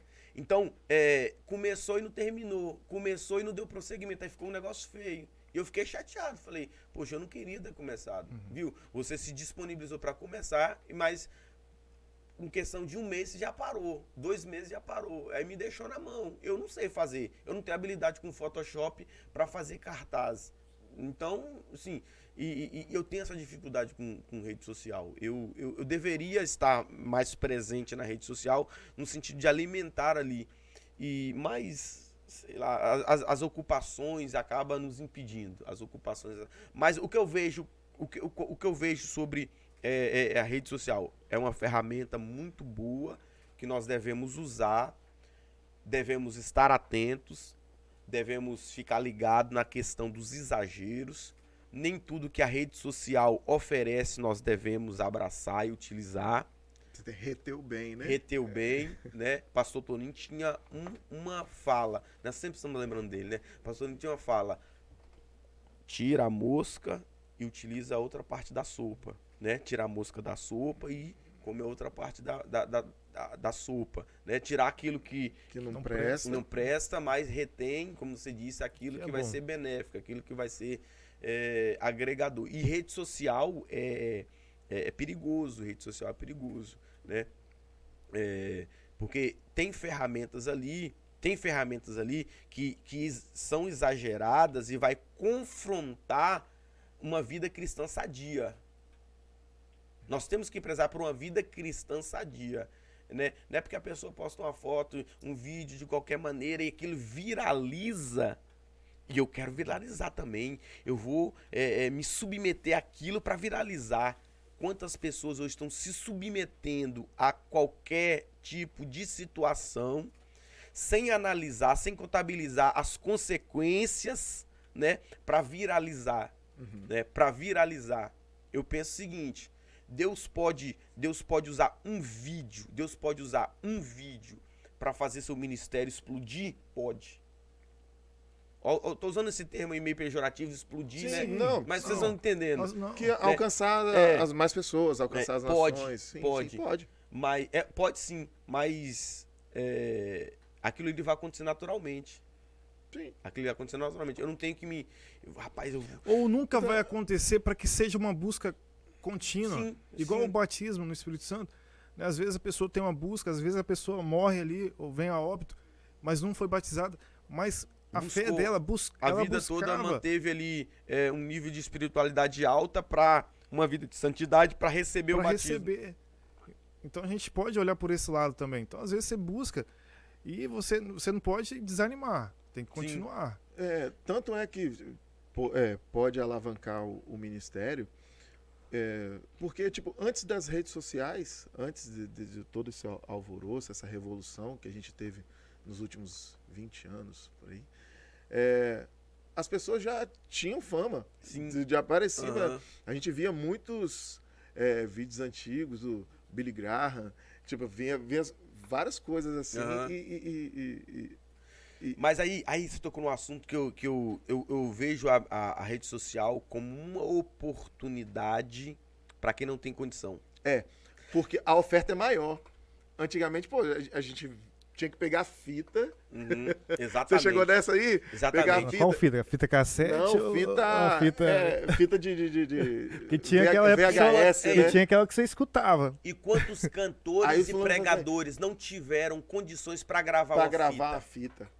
Foi gravar? Não tiveram condições para gravar uma fita e não foram conhecidos porque não tiveram condições para se apresentar. Hoje a rede social dá essa... Mas isso que tá também. Mas você pode dizer que eles não tiveram sucesso nos seus ministérios? Tiveram. Sim, Tiveram. sim, Mas claro. talvez se tivesse essa Poderia ferramenta, alcançar mais pessoas. Poderia Não ter tiveram a oportunidade. a oportunidade. Aham. só pontuando mais um pouquinho isso aí, a gente fala da questão de tudo que está acontecendo no mundo, né, a pandemia em si, mas essa situação, a gente já tinha o departamento de mídia aqui na igreja, mas essa situação acabou, tipo, alavancando a nossa igreja nesse sentido. Aham, sim. Porque a gente teve que correr atrás de fazer, porque os irmãos não estavam vindo para a igreja, e a gente teve que correr atrás de fazer o culto melhor, com o online. som melhor, com a imagem melhor, para poder os nossos irmãos cultuarem. E acabou que agora os irmãos voltaram para a igreja e a gente ficou com a estrutura melhor do que a gente tava antes, entendeu? Uhum. Então, as redes sociais, toda essa questão da tecnologia, ela pode ser usada de uma maneira muito benéfica. Claro, Porque claro. agora, tipo, a gente tem nossos irmãos que congregam aqui com a gente Uhum. sempre presencial, e nós temos os nossos irmãos aí espalhados pelo Brasil inteiro, pelo mundo inteiro, que congregam com a gente, sim. mas de forma virtual. Exatamente. Que estão exatamente. sempre ali. Eu às vezes dou uma olhada no YouTube ou no Facebook, na live do nosso culto, e sempre tem uns irmãos lá. Tô aqui de novo, tô aqui. Os irmãos, assim, tipo, Pará, bem distante, assim, tipo, não, tô aqui, no paz do Senhor, irmãos. Eu falei assim, nossa, cara, a igreja, tipo, a gente tem a igreja física e a gente tem a igreja virtual também. Existe, essa questão de mídia, existe o talento e a ferramenta. O fato de você ter um talento não quer dizer que você não precise de uma ferramenta. A rede social é uma ferramenta para você utilizar o seu talento. Existe o talento e a ferramenta. Existe muita gente com talento que não entendeu que pode potencializar o seu talento usando essa ferramenta. Como existe o contrário, muita gente sem talento que tem toda essa ferramenta. Tem. E como? Muita gente sem nenhum... Sem preparo. Sem preparos. Não é menosprezando, mas para entender. Sem nada para oferecer, mas por ter toda essa ferramenta, se apresentando, se passando por famoso, por famosa. E existe... O mundo midiático, ele tem os seus agravantes. Uma coisa interessante também desse mundo midiático, das redes sociais, é o perigo que ele traz. Você pode ir do céu ao inferno em questão de minutos. Quer ver um exemplo? Vocês estavam brincando comigo sobre o Gladstone modelo, né? Porque a minha foto da minha esposa viralizou nas redes sociais. Eu ia te pedir pra contar isso, pelo amor de Deus. A minha foto... Inclusive foi no casamento de Jackson. Jackson, você Então tinha que foi estar Jackson, aqui, cara. foi Jackson que espalhou essa foto. Uma foto, né? Nós fomos padrinhos do casamento de Jackson e a minha foto... colocaram a minha foto de thumbnail, mais 2 casais, né? E a legenda era, crente é cafona, ó eu sendo cafona. Aí mostraram nossas fotos, que a gente tava bem arrumado e tal, pra um casamento. E aquilo viralizou. Muitas páginas no Instagram, no Twitter, no Facebook repostaram. Cara, ficou meses aquela foto rodando na rede social. Recebi muitas mensagens, muitas pessoas me seguiram. Cara, foi interessante que teve um dia que eu tava em Teixeira. Fui em Teixeira, num casamento de um amigo. Uma menina pegou, me chamou, falou assim: é você que tá naquela foto com aquela menina de verde? Falei, sim, sou eu mesmo. Aí começamos ali, tipo assim, repercutiu bastante mesmo. Mas ó como é que são as coisas. E aquilo não entrou no meu coração. Falei, cara, eu tenho medo de internet. Eu tenho medo de internet. Eu tenho medo muito. Eu sempre presto, eu tenho medo muito grande por esse negócio de internet. Quando o negócio começa a viralizar assim, eu fico com o pé atrás. Principalmente essa galera da lacração que quer ser do contraditório. Aí foi pro Twitter. Um grupo de pessoas pegaram a nossa foto, colocaram essa mesma foto, colocaram no Twitter com termos pejorativos, criticando o vestido de Tamily pela cor, criticando. E aí eu fui olhar quem eram as pessoas. As pessoas eram pessoas militantes desses partidos, dessas questões aí anticristãos. E aí eu entendi, eles não estão criticando a nossa roupa, eles estão nos criticando por sermos cristãos. Então, a internet tem muito isso, né? Você consegue ir do céu ao inferno em questão de minutos, ou de dias, de segundos, porque é perigoso. Mesmo tem gente lá que tá te olhando e tá te admirando, tem gente que tá te olhando e tá querendo te usar o termo da internet, te cancelar. Tá querendo te cancelar. Então, tomar esse cuidado com a questão de internet, né? Tomar esses cuidados. Aquele lá da página lá do... Tem o da página também, cara. Tem uma página aí que colocou a minha foto da minha esposa e colocou um testemunho. Cara, eu tava crente demais na história daquele povo. Você já sabe dessa história? Não, dessa eu não sei não, só vi só da foto. Colocou uma foto minha de Tamily e o testemunho, vou narrar o testemunho. A moça passou mal em casa, foi levado para o hospital junto com seus pais, e no hospital a situação se agravou e ela veio a óbito.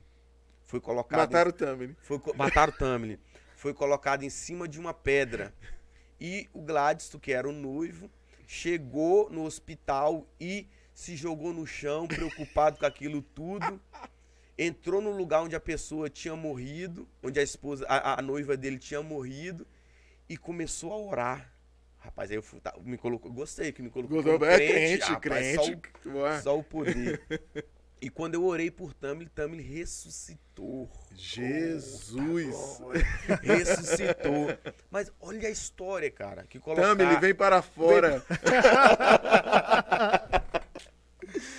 Aí, olha a história que colocar. Então, a internet é perigosa. Pega uma situação, pega uma foto sua, associa a uma história e... Você acaba ficando exposto. Você acaba ficando exposto com uma inverdade, que isso não é verdade. Rapaz, sabe quando que aconteceu isso? Sabe quando que eu fiquei sabendo disso? No Incendiados, na primeira edição de Incendiados, que eu ministrei na tarde, no simpósio sobre o Espírito Santo, e eu tava vindo ministrar, tava trazendo a cantora, tava vindo ministrar, um monte de gente me mandando mensagem direct de Instagram, cheio de mensagem, gente me ligando, eu atendi, falei, cara, o que tá acontecendo? Me ligando, rapaz, tá sabendo o que tá acontecendo? Abre o seu Instagram aí pra você ver, não sei o quê. Preocupado com o Tamily, tipo, o que tá acontecendo? Morreu? Eu vou pregar aqui, rapaz, com a cabeça a mil, Meu rapaz, Deus. preocupado, a cabeça explodindo com essa situação. Então, sim, a internet é benéfica, mas ela pode ser altamente maléfica, pode trazer essas situações aí para desconforto, expor a pessoa com uma inverdade. Então, nós temos que estar muito atentos, principalmente nós cristãos, servos de Deus, que defendemos a causa do reino, nós temos que estar muito atentos. Nem tudo que a internet, nem tudo que o mundo midiático oferece é lícito para aqueles que militam pela causa do reino de Deus. Amém. Temos duas perguntinhas aqui também. O pessoal tá colocando lá na caixinha do Instagram. Meu Deus, pega leve. Não, uma é: como ajudar alguém que não sente mais a presença do Espírito Santo? Primeira coisa, você tem que orar por essa pessoa e conversar, incentivar, conversar, orar, se apresentar como amigo, como ajudador, como aqueles 4 amigos, né, que pegaram aquele homem, colocaram numa cama e levaram até Jesus. Tem pessoas que tem que ser dessa maneira. Você precisa pegar ela e levar ela até Jesus, porque ela não tem mais forças para chegar até Às Jesus. vezes tá cansado da Cansado. caminhada. Cansado. Não, na minha geração, né, pelo pouco tempo que eu tenho de vida, eu sou novo, tá, Wallace? Pouco tempo que eu tenho de vida, não se ouve, né? Quando o cara, pela minha experiência, quando o cara precisa falar eu sou novo, é porque ele já não é É tão porque- novo, já não é porque tão os cabelos novo já tão assim. brancos. Olha lá, a barba, tô olhando aqui, já tá na casa mas dos 30 mas eu tô ali. eu tô no lucro. Meu pai, a cabeça do meu pai é branquinha. Ah, é? Eu tô no lucro. Verdade. Já era pra estar bem pior. Então, tem pessoas que você precisa levar essas pessoas nos braços até a igreja. Não tem jeito. E só se você se apresentar como amigo, como ouvinte, tem gente que só quer ouvir. Tem gente que só precisa de uma oração, de um abraço, de um louvor ali ministrado na vida dessa pessoa para transformar a vida dela.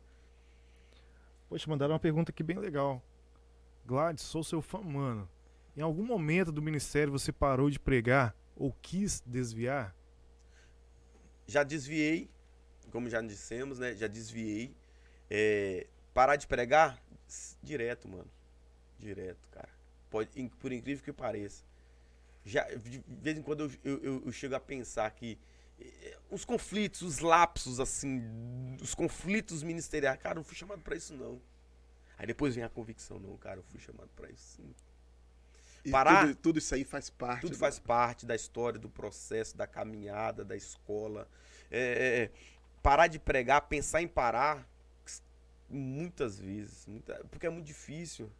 Você conhece um pregador, você vê um pregador só em cima do altar. Até ele chegar ali, Vamos falar os bastidores, os né? bastidores, né? Até você chegar ali para você ministrar. E outra coisa, eu penso, né? E eu sempre digo que o pregador ele precisa estar com a mente tranquila para pregar. Nada melhor do que você pregar, você ministrar um louvor, dar uma escola, com a mente tranquila, as coisas fluem. Agora você com uma situação incerta, com uma situação pendente, uma situação para resolver. Você chega na igreja pilhado, com a mente pesada para pregar. Aí você tem que descaracterizar e se recaracterizar um pregador que nada tá acontecendo. Rapaz, é complicado. Desligar do mundo Desligar e religar. e ligar no mundo espiritual pra poder fazer o ID, né? Que Exatamente. realmente Então, cara, pensar em parar, com certeza. acho que inúmeras todos vezes. nós, né? Sim, Acho que quem, todos nós. quem nunca, quem nunca, Quem né? nunca Quem nunca falou, As já chega. crises, né? As Você crises. pensa, poxa, eu acho que é melhor, né? Aí não é melhor não. Mas graças a Deus, todas as vezes que acontecem essas coisas, Deus tem uma palavra Sim, pra sim, gente. Deus tem uma palavra. Ou envia alguém, fala assim, hein, dá isso. É. Tá, entendi. vem a pancada, mas vem o conforto. É isso aí. Graças a Deus. Tem uma outra que fala assim, outra pergunta, né? Por que tantas pessoas acreditam que a igreja passará pela grande tribulação? Eu não vou, não. Eu não vou. Poxa, deixa de ser egoísta. Eu não vou. Eu não Aí vou, são não. Não, os- salvação individual. Poxa, Você quer ficar aí, Poxa, você fica. não, para. Ó, não curti. O que você acha? Não curti. Não curti. Então, nós somos pré-tribulacionistas, nós somos pré-amilenistas. O que quer dizer isso? Nós acreditamos que Jesus, ele vem, né? A segunda vinda de Jesus, E eu tô nessa levada. ele vem, também tô. Jesus, ele vem antes da grande tribulação e antes do milênio, né? Aí tem os pós-tribulacionistas que Jesus, ele volta, ele vem depois da grande tribulação e depois do milênio. E tem os meso que diz que Jesus vem no meio da grande tribulação. Então, isso é questão de interpretação, né? Em questão de interpretação. Isso aí é pegar o texto de Apocalipse, Daniel, pegar primeiro Tessalonicenses, pegar algumas referências bíblicas ali, juntar para fazer essa corrente aí, essa crença, essa visão pré e pós-tribulacionista. Nós somos pré-tribulacionistas. Então, eu penso o seguinte, se Jesus vem antes ou depois da grande tribulação, isso aí vai de cada um. Eu posso falar que Jesus vem antes ou eu posso falar que Jesus vem depois. O que eu não posso falar é que Jesus não vem. Aí já é errado. Uhum. Né? Agora, eu não critico quem acredita. Eu não critico quem acredita que Jesus vem depois da grande tribulação, que Jesus vem depois do milênio, mas eu acredito que ele venha antes da grande tribulação e antes do milênio. Sim. E para fechar essa rodadinha de perguntas aqui, tem uma aqui de um rapaz, ele pergunta assim: é errado cobrar para pregar? Então, isso aí é um dos Polêmico. é um dos polêmico. assuntos que mais são listados, né, quando se trata de pregação, pregador, evento, como tal. Eu penso o seguinte, eu vou citar um exemplo. Eu fiquei um tempo integral, só atendendo agendas, atendendo compromissos. E se as pessoas não me abençoam com oferta, como que eu ia viver? Você tinha, a resposta, acho que tinha que perguntar para o menino assim: é errado comer? Tinha que perguntar, é errado eu me Entendeu? vestir? Entendeu? Como que eu vou viver? Como que eu vou viver? Entendeu? Eu penso na questão do senso, né? Aí, mas tem gente que exagera, tem gente que mas extrapola. Aí vem entrar Como em tudo na vida, né? entra a ostentação, né? Tem gente aí que ostentando com dinheiro de igreja, ostentando com oferta, né? E eles vivem de oferta e vão para as redes sociais ostentar. Cara, isso aí... Que é outra coisa, que a tecnologia também nos dá essa oportunidade. Por quê? Porque através, igual você falou, né? Hoje nós temos as ferramentas e que nós também conseguimos ser monetizados através disso. Então, olha só, né? Mas aquelas pessoas falam, tá cobrando para pregar. Não, existe o Gladson pregador, mas existe o Gladson com seus compromissos. Eu tenho uma esposa, você tem tenho que com a uma sua casa. família, com a sua casa, que você tem que honrar. Sim. Energia. É isso aí. Deus não vai pagar a sua energia e sua água, não. Não vai. Então, é isso aí que as Ele, pessoas ele não pode te entendem. dar meios de você fazer Exatamente. isso. Mas E usar pessoas para te abençoar. Mas o que você falou no negócio de ostentação é bem legal também, porque daqui a pouco aparecem os pregadores aí. Tô aqui na minha lancha, daqui a pouco vou pregar na igreja tal. Aí desse baixa o assim. helicóptero, aí vem o helicóptero. Daqui a pouco já aparece. Não, já tem. O vídeo que viralizou esses dias foi Pois é. o coach chegando no helicóptero dentro do estádio. Eu acho que ele era no estádio. Aquela coisa top que enche os olhos, as pessoas chorando. Cara, E isso depois, é depois ostentação. entrou com um carro importado. Ostentação, que é uma coisa que estão descaracterizando o verdadeiro evangelho, né? Aí tá, no Brasil hoje tem três situações que descaracterizam o verdadeiro evangelho. O neopentecostalismo, teologia da prosperidade e agora veio o coach. Esses três. Coach gospel. O neopentecostalismo, teologia da prosperidade e os coaches. Essas três vertentes do que de se passando por evangelho de Cristo, isso aí é um desserviço ao evangelho de Cristo, é um desserviço. Porque o evangelho de Jesus não é isso. O evangelho não é de Jesus. Mas isso aí a gente já fala em Pois outro, é, em outro o momento. evangelho não é isso. Mas olha só, o Gladson SEAC pro Gladson Europa. Rapaz, esse cara... Não, né? Porque olha só, da onde que você saiu e aonde que Inimaginável. Deus... É só Deus pra fazer isso. Só Deus pra- Conte pra nós aos aí. aos meus olhos, pelas minhas forças, pelas minhas condições, pelas minhas habilidades, inalcançável. Só Deus para fazer isso. Só Deus para fazer isso. E é interessante que foi no SEAC que eu recebi a primeira promessa. Foi no SEAC que eu recebi as primeiras promessas sobre vou te levar a países. Hã? Como assim, países? No plural? Tô me desdobrando pra ficar de pé. Olha o efeito da mensagem de 5 minutos. É isso aí. Entendeu? Então, só Deus pra fazer isso, cara. Quais assim, países você esteve lá na Europa? Eu tive em 4 países. Não fui mais, né? Sem vaidade, tô falando isso aqui. Não fui mais por causa do tempo. Sim. Fiquei um mês só. A Europa tem uma facilidade que os países da União Tudo Europeia perto, tudo perto. são perto, né? Cara, eu ia comprar uma passagem de Lisboa pra Londres, 10 euros de avião. Dá pra você imaginar o que é isso? Você consegue viajar ali de boa. Os países sem da gastar União muito. Dá não, porque eu não Europeia. tenho nenhum real, quanto mais euro. E os países da União Europeia você pode andar livremente, né? Sim, sim. Sem não precisar de visto, né? Uhum. Eu já tinha ido de outros países aqui na nossa América, mas na Europa foi a primeira vez e foi, assim, visitei 4 países lá. Você foi onde lá? Fui na França, fui na Espanha, fui em Portugal e fui em Andorra também, que é um país independente. É bem pequeno, né? Mas é uma cidade, mas é considerado como um país independente. Você pregou nos 4 ou você foi... Não, teve preguei você em foi 3 só pra... e eu fui só pra Só pra passear, passear. pra Que é conhecer. justo, né? Sim, lógico. E outros países?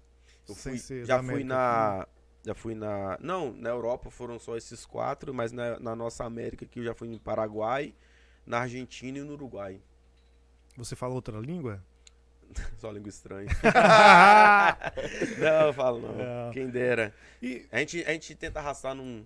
Na verdade, o espanhol do Paraguai é meio Um portunhol. portunhol, um negócio assim que dá pra você dobrar um pouco a língua e se passar lá pro. eu nunca tive essa oportunidade de estar em outro país, não. Mas a gente sempre ouve as pessoas falando sobre o evangelho nesses países da Europa. Uhum. Realmente o evangelho lá é frio, como o seu clima? Sim, Como que sim, está sim. em relação... parece. Compara aí, Brasil, Europa. Cara, nós estamos no céu. Nós estamos no céu. Nós precisamos valorizar o momento que nós estamos vivendo no Brasil. O Brasil está vivendo um momento muito bom no sentido de liberdade de expressão, no sentido de liberdade para ir numa praça ministrar. Eu tenho um amigo pastor lá em Londres que, quando eu estive com ele me contou que quando ele terminou de pregar, e por ele citar algumas questões, até mesmo citar sobre o homossexualismo, ele citou sobre o homossexualismo em uma pregação, e quando ele terminou de pregar, ele já saiu algemado para ir para a delegacia, porque não se pode mais falar sobre isso. Lá na França, a França está impregnada por árabes. O islamismo está tomando conta daquele lugar. E as igrejas lá não pode ter uma placa Assembleia de Deus, porque o árabe pode passar lá e quebrar. E não dá nada. A justiça, as leis lá não dá não assegura, né, essa privacidade das igrejas. Então, liberdade de culto, essa liberdade de culto. Então, a França, a Europa em si, já viveu um grande avivamento. Grandes homens passaram por ali, Moody, John Wesley, grandes homens passaram por ali pela Europa. Porém, o avivamento já passou na Europa. A Europa hoje é uma questão de sobrevivência. O cara ser um crente, um servo de Deus na Europa é ser um sobrevivente. Porque realmente os cultos... ali na Europa impera o ateísmo, impera o islamismo, impera o euro, o Deus euro. Os brasileiros que vão para lá, vou para lá para fazer a obra. Pouquíssimos. Os brasileiros que vão para lá vão para trabalhar, para ganhar dinheiro.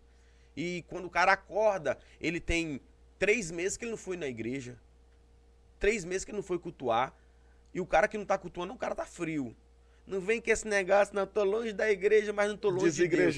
Isso é fake news, mano. Tô longe da igreja, mas não tô longe de Deus. É a maior fake news que já existiu. Tô longe da igreja, mas não tô longe de Deus. Mas quem é o pai da fake news? Começou lá no jardim, mano. Pois é, enganou, falou, você vai se tornar igual a Deus, não sei o quê. Então a pessoa fica 3, 4 meses sem ir na igreja, daqui a pouco a pessoa tá fria. Aí vai uma pessoa fria pra um culto, chega lá, não adora. Nem abre a boca. Nem abre a boca, aí os cultos ficam arrastados, né? Usar esse termo pra vocês entenderem. Fica arrastados e não tem uns cultos fervorosos. Nós brasileiros, precisamos abrir os nossos olhos, porque podemos aí cair, né? O que aconteceu na Europa é que a teologia chama de pós-cristão. Que é um momento cristão, que é um momento que o evangelho chega, o avivamento, mas aí tem o pós-cristão, que quando chega essa mornidão ou essa frieza espiritual. A gente está caminhando aqui pro finalzinho do nosso bate-papo aqui, né? Não vou nem falar que é uma entrevista, não, mas do nosso bate-papo aqui, do nosso podcast. Mas antes da gente ir para as considerações finais, eu queria fazer uma pergunta, porque eu já vou fazer 40 anos, o Wallace também já é mais velho da minha geração, e a gente sempre viu grandes pregadores, homens, né? A grande maioria, homens de Deus. E aqui na nossa igreja também sempre tivemos, vamos falar assim, a tradição de ter vários pregadores importantes, homens, né? E agora que eu falo assim, tipo, de uns 10 anos para cá, estão surgindo pregadoras da palavra de Deus. Aqui na nossa igreja, assim, nós temos algumas. E o que você vê dessa geração de mulheres de Deus aqui que estão tomando a frente, né? E pregando a palavra de Deus, também se destacando. Eu digo o seguinte para essas mulheres: sejam bem-vindas e não parem, continuem, porque vocês são muito importantes no difundir do evangelho. E tem que se quebrar esse machismo, tem que se quebrar. A mulher para estar em casa cuidando das crianças. Não, mulher, ela pode pregar sim, ela pode tomar um altar, ela pode assumir um altar para entregar uma mensagem final de um culto oficial, de um congresso, né? O ministério de Jesus foi acompanhado de mulheres, né? Jesus teve mulheres ali que o auxiliaram, né? O ajudaram de alguma maneira. O ministério de Jesus é marcado por mulheres que o auxiliaram, né? O ajudaram. A própria Maria tem a sua importância. Foi a mãe do nosso Salvador. Sim, pronto. Então, eu digo o seguinte, tem espaço para as mulheres, sim. Tem espaço. E nós precisamos das mulheres também ministrando, ensinando, com as suas particularidades, né? O homem ele tem a sua maneira de ministrar, a mulher tem a sua maneira particular de ministrar, e tem espaço sim para as mulheres, e sejam bem-vindas. E o que eu puder ajudar, o que eu puder defender, eu estou aí para defender as mulheres como pregadoras. Ok. Muito bom. Nós estivemos aqui com Gladson Freire, né? Nosso diácono aqui da nossa igreja, da Primeira Igreja Evangélica Assembleia de Deus em São Mateus. Gladson, muito obrigado pela sua disposição de estar aqui com a gente, batendo esse papo. Espero que no futuro aí você retorne outras vezes para a gente falar de outros assuntos, falar de outras coisas. Mas nesse momento eu queria que você desse suas considerações finais. Pode dar seu jabá, suas redes sociais aí. Tô vendo que ele tá com um livro ali, ó. Será que ele vai falar alguma coisa? Não, isso aqui Eu achei que era uma obra sua. Não. Agradecer a vocês. Você tinha trago alguma coisa pra falar do livro? Não, isso aqui só pra ficar bonitinho aqui. Só pra dizer que pregador tem que ler. É sério, pregador tem que ler. Gente, pregador tem que ler. Sei. Mas agradecer aí o Wallace, Fabrício, esse quadro, esse programa BleaCast, né? Top. Deus abençoe vocês. Tenho certeza que vai ser um sucesso. Amém. Né? Deus abençoe, que seja tudo para honra e para glória do nome do Senhor. E meu Instagram é Gladson Freire. Eu uso mais o Instagram. Sempre estamos lá compartilhando. Quer dar o TikTok não?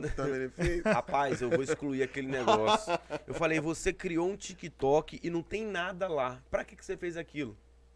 Mas tem como você exporta não sei. O do Instagram pra lá? Não sei. Não? Será, cadê a galera da mídia? Será que tem como? Depois você conversa com os meninos. Beleza. Fechando a parceria aqui. Então, agradecer a vocês, os abençoe. Foi um privilégio estar aqui. Estou à disposição. Tamo junto, tá bom? Espero que seja a primeira de muitas estarmos aqui. Com certeza. E eu quero deixar uma mensagem, umas palavras finais aí. Eu sempre deixo para os jovens pregadores, né? Não force a porta. Tenha intimidade com aquele que tem a chave. Deus abençoe. Que isso, hein? É sua? É nossa. Pessoal, a paz do Senhor. Esse foi o BleaCast. Nos siga nas nossas redes sociais, @Bleia, no Instagram, né? @Bleia_Cast. No YouTube, BleaCast, tudo junto, sem acento. Então, nos sigam lá, tem mais coisa, tem bastante conteúdo vindo. Sigam as redes sociais da nossa igreja, @IEADSM. Venha nos visitar, se você é da São Mateus e região, venha nos visitar. Nós estamos aqui na Avenida José Tosi, é uma igreja verde. Pode ver, a igreja verde da Avenida José Tosi, aqui em São Mateus, no Espírito Santo. E espero que vocês tenham gostado e até breve com mais um papo. Wallace, quer falar? Isso aí, valeu. Compartilhe, segue nossa página, as nossas páginas. Tamo junto. Valeu. Valeu. BleaCast. É nóis.